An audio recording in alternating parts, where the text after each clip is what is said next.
Welcome to Smart Wealth with Joshua. Your daily stock analysis and catalyst talk. Today we're looking at USA Rare Earth. If you find our talks useful, please consider subscribe, like, and comment underneath. And a quick note before we get into today's stock. If you trade stocks, crypto, forex, gold, or indices and want clearer buy and sell signals, you can check out VIP indicators through my link below. Grow $100 at $10K with VIP indicators.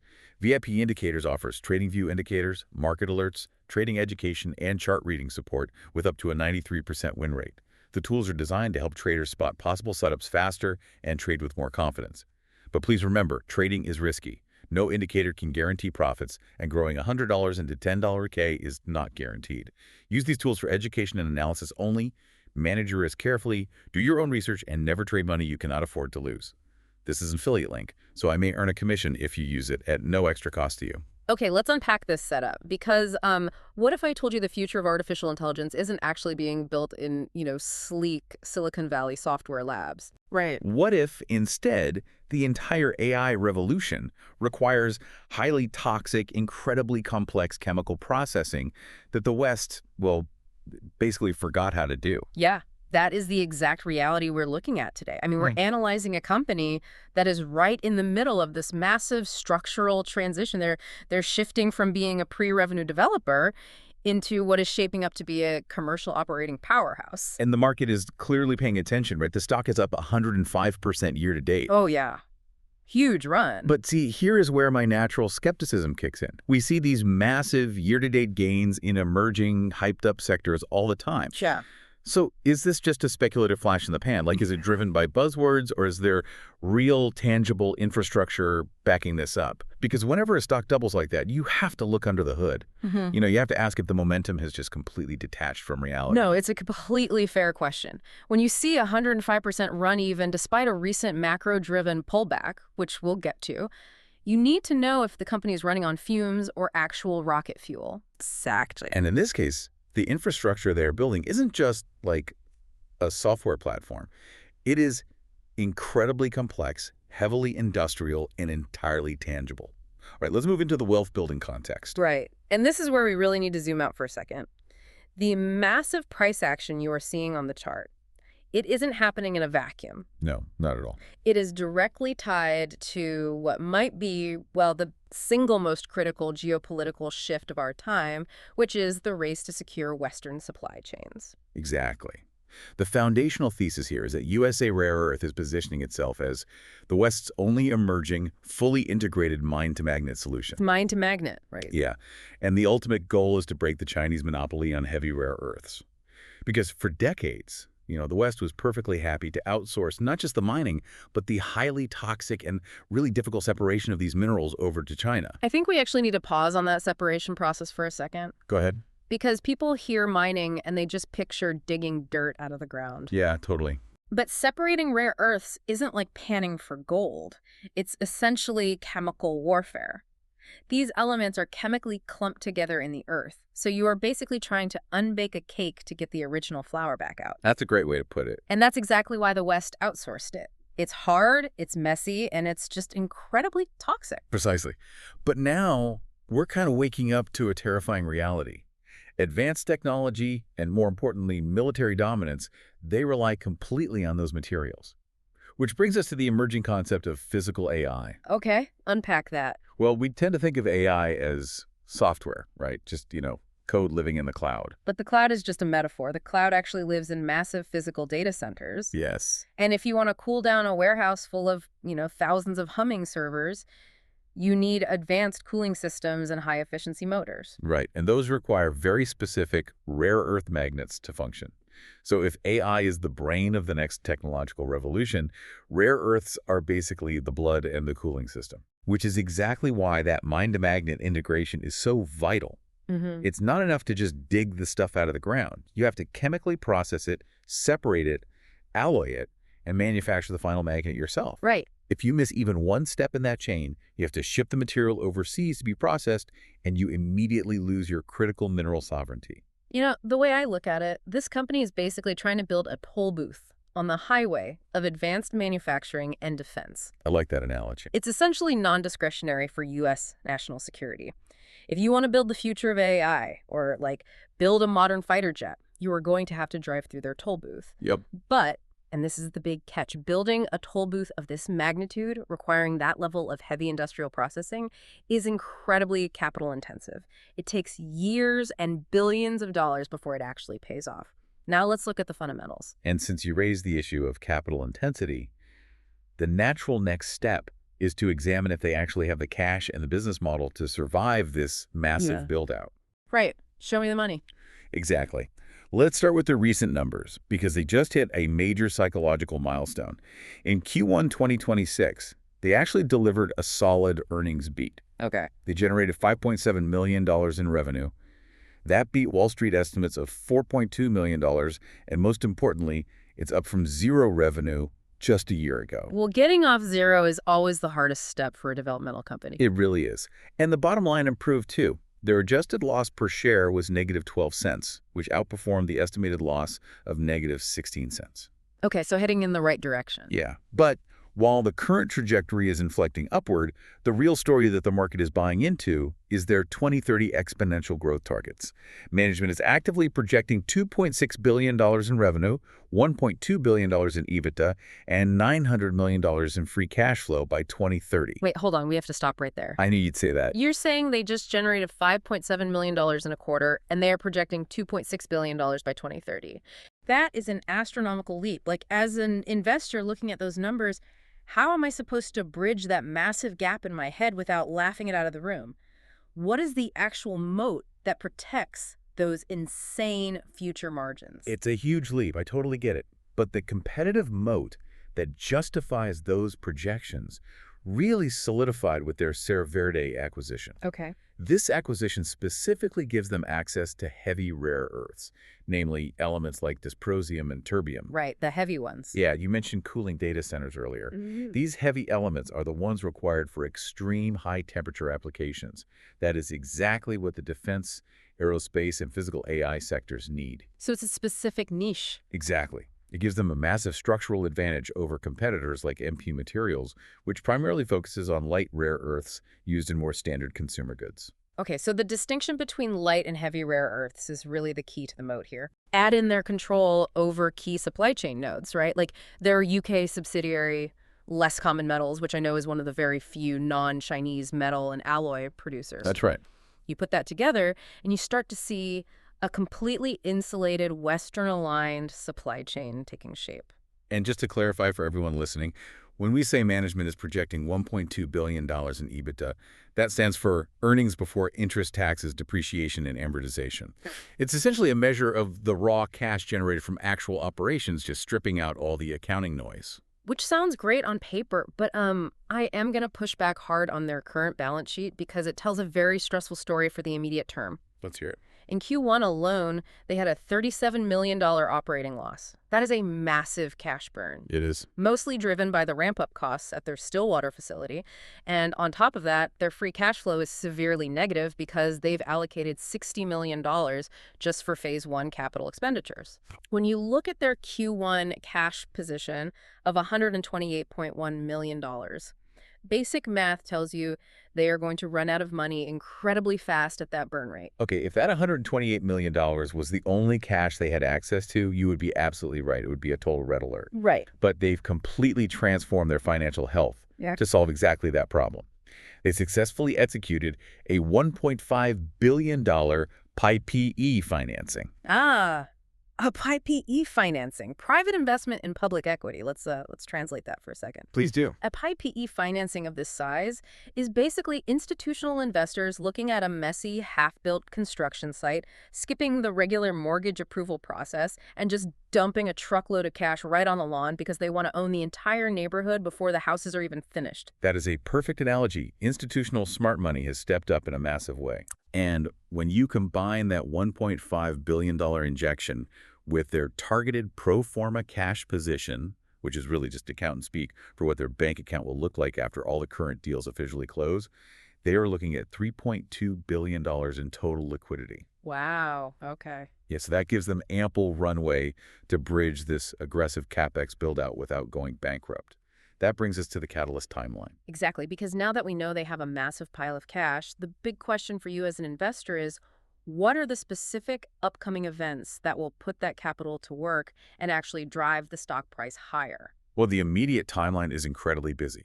Front and center is the finalization of the massive $1.6 billion Department of Commerce GPS Act funding, which is expected in May 2026. Okay, that's huge. Yeah, this funding will substantially de-risk their heavy capital expenditure requirements. And this ties perfectly into that sovereign infrastructure concept we touched on earlier. The federal government isn't just handing out $1.6 billion because they like the stock. They are buying national security. If that money comes through, it fundamentally changes how safe the company is. Absolutely. Then, looking a bit further out, you have the Q2 2026 earnings coming in August. And what's fascinating there is that the street's focus is going to shift entirely away from traditional metrics. Like, nobody is going to care about earnings per share. Not at all. The market's microscope is going to be hyper-focused on the actual dollar value of initial magnet sales coming out of the Stillwater facility. Precisely. The market wants tangible proof of commercial viability. Yes. Then, right after that, targeted for Q3 2026, is the closing of the Cerro Verde acquisition. That will be followed by a post-close investor day to outline the combined corporate strategy. Okay, so a lot of momentum. Plus, management has been hinting at massive speculative catalysts. They've noted they are engaged with over 70 companies across various industries. Wait, 70? Yeah, implying a huge pipeline of potential offtake agreements with data centers and defense contractors. All right, hold on. I'm going to throw some cold water on that last point. Fair enough. We need to be very careful here. Engaged with does not mean signed contracts. True. In the world of industrial supply chains, conversations and exploratory meetings happen literally all the time. But until the ink is dry on a contract, listeners should absolutely not price in unnamed data center and defense customers. That's a really good point. It is a rumor until it is a regulatory filing. However, I will concede that the broader macro tailwinds are working in their favor right now. Definitely. Things like the Federal Reserve rate pauses are a huge relief. When you are a highly capital-intensive developmental stock, borrowing money is your biggest expense. A rate pause takes a lot of pressure off the balance sheet. Now let's pivot to the chart. Right, so when we look at how the market is visually pricing in these fundamental promises and catalysts, the price action shows a stock undergoing a massive breakout reversion. Yeah. Just to put the scale in perspective, the stock soared 71.6% in April 2026 alone. I mean, that is a violent, face-melting upward move. What was the exact mechanism that drove that specific breakout? It was a fundamental de-risking in the eyes of Wall Street. The market suddenly realized they weren't just a speculative explorer anymore. They were actually an emerging producer. For instance, the stock surged 13% in a single trading session immediately following the Cerro Verde acquisition announcement. Okay, let's explain why that specific 13% jump is so unusual. Okay. Usually, acquisitions of that size mean the company has to issue a ton of new shares to pay for it. That causes dilution. It makes every existing investor's slice of the pie smaller. Yep, the math is brutal. Normally, a stock drops heavily on dilution fears. Why did this one surge 13% instead? Because the institutional conviction in the strategic value of heavy rare earths completely outweighed the math of share dilution. Oh, interesting. Yeah, the big funds realized that owning a slightly smaller piece of a fully integrated, globally significant supply chain is vastly superior to owning a large piece of a company that doesn't have access to dysprosium and terbium. Okay, that makes sense for the April surge. But we have to address the reality of what the chart is doing right now. Yeah. We've seen a recent pullback and some pretty severe gap-down volatility. There have literally been financial headlines circulating with the word crash. Yeah, I've seen those. How do you reconcile that earlier institutional surge with a chart that suddenly looks like it's falling out of bed? Well, you have to separate company-specific selling from broad market macro liquidation. Okay. The recent gap-down volatility wasn't because the Stillwater plant failed or a deal collapsed. It was a broad market sell-off. This is a high beta stock. Right. In simple terms, if the S&P 500 sneezes, a high beta stock catches pneumonia. Its price swings are much more extreme than the overall market. So when the wider indices liquidate, highly volatile stocks get pulled down violently with them. Makes sense. What you're actually seeing on the chart isn't a crash of the company's fundamentals. It's a shakeout of weak momentum traders. The day traders who piled in during the April hype are getting spooked and selling, which actually establishes a new higher support floor as stronger long-term hands happily accumulate those shares at a discount. So what does market sentiment look like? Well, if the chart is really showing strong hands accumulating during this scary pullback, what are the actual analysts and the institutional players saying behind the scenes? When we look at the quantitative sentiment scoring across recent news flow, the overarching mood remains heavily bullish. Really? Even with the crash headlines? Yeah, even with those scary headlines you mentioned. Yeah. Like the one calling it a crash, which actually scored as neutral because the article acknowledged the long-term de-risking, Yeah. and another attributing the drop to a broad market sell-off, which scored neutral to bullish. The core narrative hasn't broken at all. Right. And we've actually seen explicit analyst upgrades recently based on a very interesting rationale, which is that the government is redefining sector risk. Yes, exactly. Analysts are pointing out that when the federal government steps in to financially backstop an entire industry, traditional risk models just have to be thrown out the window and rewritten. They do. Seeking Alpha has maintained a solid buy rating, pointing to step-by-step operational successes, and Wedbush has actively praised their continued momentum across the entire Mine-to-Magnet platform. And the positive news flow backing up those ratings is tangible. Like, we aren't just talking about financial engineering or accounting tricks here. No, we are talking about the Phase 1A commissioning at the Stillwater facility. Which, for those unfamiliar, commissioning doesn't mean full commercial production yet. Right. It's the meticulous, painstaking process of turning the machines on one by one, running tests, and making sure the pipes don't explode before you scale up. Exactly. It's the final proof of concept phase. We are also talking about the first commercial pour of yttrium metal at their Less Common Metals subsidiary in the UK. Okay. And at the state level, they recently secured a $14.2 million grant from the Texas Semiconductor Innovation Fund. You know, I have to admit, as cautious as I am about their $60 million cash burn, the successful closure of that $1.5 billion PIPE financing is the ultimate smart money validation. It really is. Institutional investors do not lock up $1.5 billion unless they have thoroughly, brutally stress-tested the business model. And if that proposed $1.6 billion CPS Act funding officially goes through, that is a massive federal vote of confidence. It's huge. It essentially validates the entire mine-to-magnet thesis on a national security level. Now let's talk about the risks. Yeah, because despite the federal backing and the smart money validation, we absolutely have to look at what could cause this aggressive growth curve to collapse. Absolutely. When you look at the bear case, what stands out to you as the biggest vulnerabilities? Well, for me, it comes down to two major bear cases. First, execution and schedule slippage. Okay. As we've discussed, heavy industrial engineering is notoriously difficult. The Stillwater facility is already years behind its original 2023 schedule. Yeah, that's true. Local media has pointed out that they are still navigating very complex environmental approvals and struggling to scale up their hiring. And quite frankly, the company has no history in commercial operations. Yeah. They were trying to learn how to run a highly toxic commercial plant while simultaneously trying to scale it globally. Yeah, that is a massive operational hurdle. It's Yeah. hard to build the plane while you're flying it. What's the second major risk? Political scrutiny and dilution. We talked about how the market initially loved the Serra Verde deal, but the mathematical reality is that it is highly dilutive to the share structure. Right. But more importantly, that proposed $1.6 billion in government CPS funding isn't a done deal yet.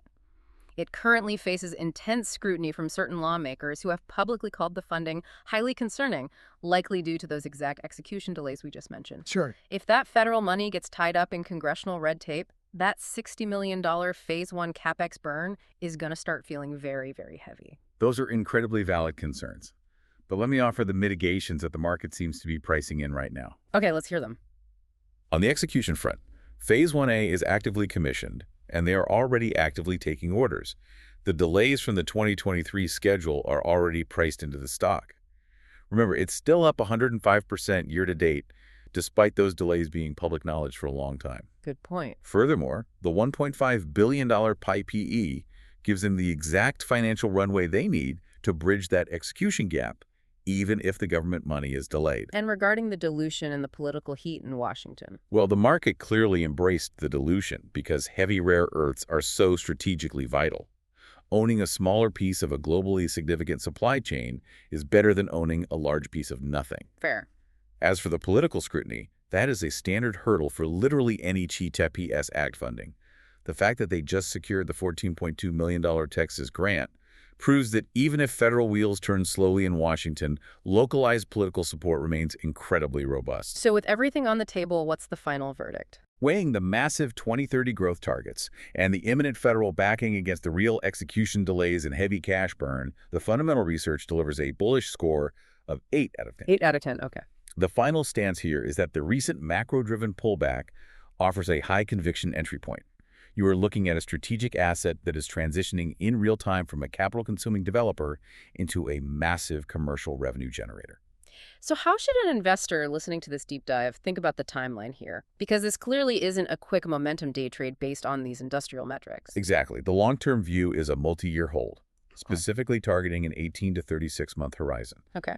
The thesis plays out as the Stillwater facility officially scales to its target of 1,200 metric tons per annum by Q1 2027. You also have the upcoming publication of the Rounds Hop definitive feasibility study. And finally, you have the massive potential of the Cerro Verde asset hitting an EBITDA run rate of $550 million to $650 million by the end of 2027. Before we wrap up, I think there is one final thought for everyone to mull over, and it ties back to the CRPS Act.